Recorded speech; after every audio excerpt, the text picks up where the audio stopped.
I'm George Coates here for Student Knowledge, and today I'm speaking to Kate Allatt. Hello. Hello. How are you? I'm hot. Really hot. I've just listened to you to you give a talk today. It was a little more formal than I've heard you usually do, because you were speaking to medical professionals. That's right. How was it talking to medical professionals rather than a sort of after dinner speech? Well, it's interesting you asked me that, because I did an after dinner speech on Friday to 300 people at a fundraiser, and I absolutely loved it. The people were laughing half of it and crying through their heart. So in terms of moving them, and I had the most amazing comments, and it just made me buzz. The recent speech I did at the NEC was more inspirational, and that was, I had a standing ovation there, because people like to hear, because I'm so credible, and I don't do self-pity, and I make it very funny and moving. That was great fun. And today was about me educating the medical profession, and I jumped at the chance. Absolutely. You, for people who don't know, you had a massive stroke. Yeah. Basically. I had a brainstem stroke with locked-in syndrome at the age of 39, and that means I couldn't walk, talk, swallow, eat, drink, and I could feel everything but move nothing. So it's like I was trapped in my own body. My thought process was the same as it always was. I was the same me, but I couldn't do anything, nothing for myself. And I was like that totally for 8 weeks in ICU. At week 8, all I got in my whole body was 0.5 millimetre right thumb movement. My left side was paralysed for 4 months, was nil by mouth for 6 months, and I managed to walk out of hospital against all the odds on the 29th of September 2010. And since then I made a massive recovery. Such an amazing story. The fact you went from not being able to speak to giving keynote speeches, it's phenomenal. The struggle to get from your initial state of not being able to do anything to moving that 0.5 millimetre, was that a bigger struggle than getting from walking out the hospital to where you are now, for example, with the writing the books and the keynote speeches? Well, and the charity, but to be fair and to be honest, week 8 when that happened, I couldn't whiten my bottom, I couldn't do anything you would expect to do. That was just a flicker. It meant I had no functionality. So when that happened and my husband noticed it, I thought, so what? The big defining moment for me was when the left toe flickered. That was when I thought, game on. Game on. I can make that move, then I can make the rest of my left side move. And I did, and that was euphoric for me. But walking out of hospital, you can see that on YouTube, it gets a lot of hits. It was very, very emotive. I'm a bit of an Iron Lady, I know I am, but I was very emotional. And running by my first anniversary, again, it was unheard of.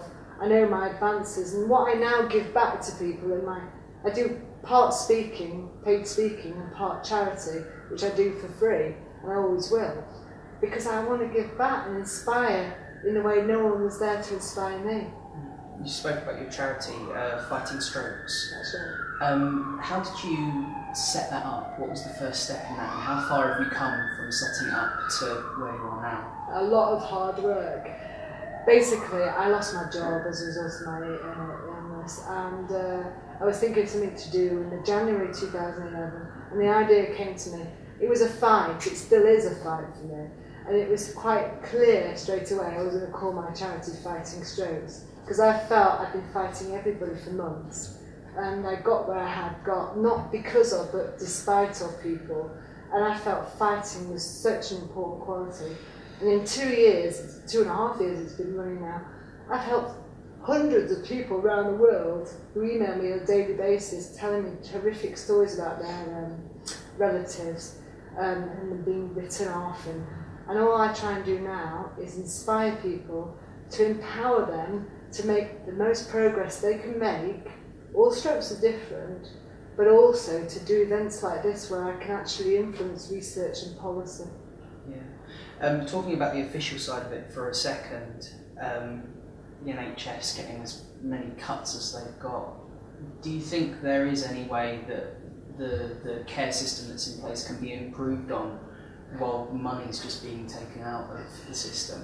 Well, to be honest, we've got to lose 20 billion off the NHS bill, and with whatever you think, there isn't going to be any more money in the community. And part of the reason for me writing this third book that I'm writing is a world stroke book from other people called I'm Still the Same, and it's there to be a self-help guide for stroke survivors to help themselves get better, because there ain't going to be any more resources in the near future. We'll get to your new book in a second, but I was really interested to hear that your first book you actually started writing the day you came out of hospital. That's amazing. Do you know why? And it's not because at the time I left hospital I had aspirations to do my charity or to do anything else, to be a do-gooder if you like. It was purely and utterly to leave a legacy for my children.